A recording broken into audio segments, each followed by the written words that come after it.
Okay, so ito yung ating kasaba powder. Ito yung ating kasaba powder. Good night!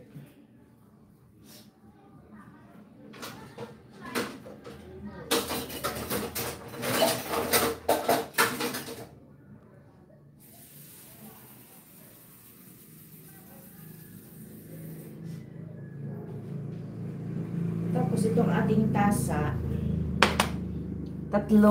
isang timplahan to, ang gawin natin ay dalawang ganito. Ito ay 125 ml ang ating kasaba powder. Yan. So 1, tapos 2. Yan. So, sapat na yan. So, ito yung niluluto, guys.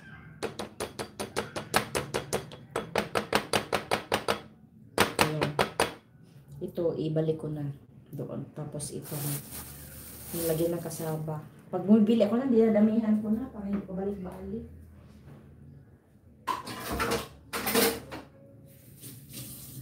Tapos, lagyan natin ng ito, tabi na natin, no? Kasi tapos na, no? Ano na to? Dagdagan na ulit sa sunod. Di na nagkasya maliit. Kunti na lang. Tapos, lagyan natin siya ng isang cup. Ito, isang cup na tubig. Para ma-dissolve. Yan. So, i-dissolve natin yan. So, ito yung magpapalapot sa ating ice candy. Ito ay kasaba. Kasaba lagi ang gamit ko. Mas masarap kasi ang kasaba. Mas maano siya, mas malapot. Ayan.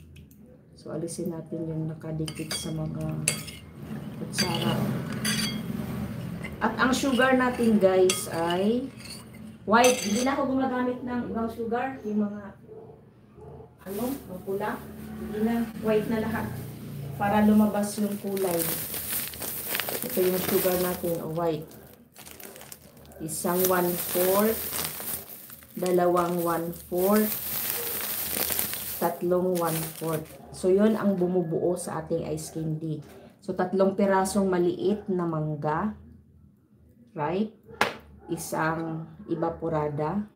Ayan, evaporada to. Ayan. At isang kondensada, 3 white sugar, tapos 2 cup ng 125 ml na kasaba powder. Yan. So, presto na yan, guys. Yan na yung bumubuo dyan. At saka yung mga lata pala ng gatas ko, bago ko yan butasan, hinuhugasan ko yan lahat. Kasi natin alam, di ba, kung saan yan na mga pumapatak dyan ng kung ano-ano.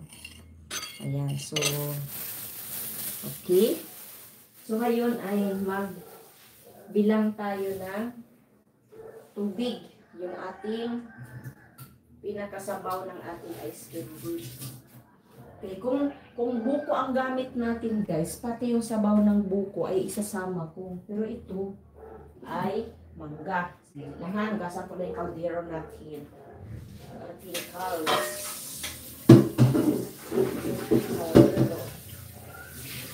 Tapos magtabi tayo ng tubig. Okay. Para tuloy-tuloy ang ating pagsalin.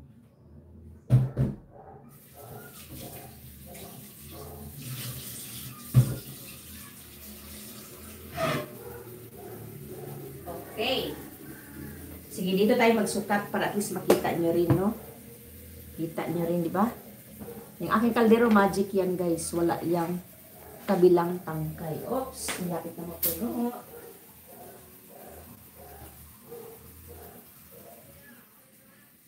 Okay.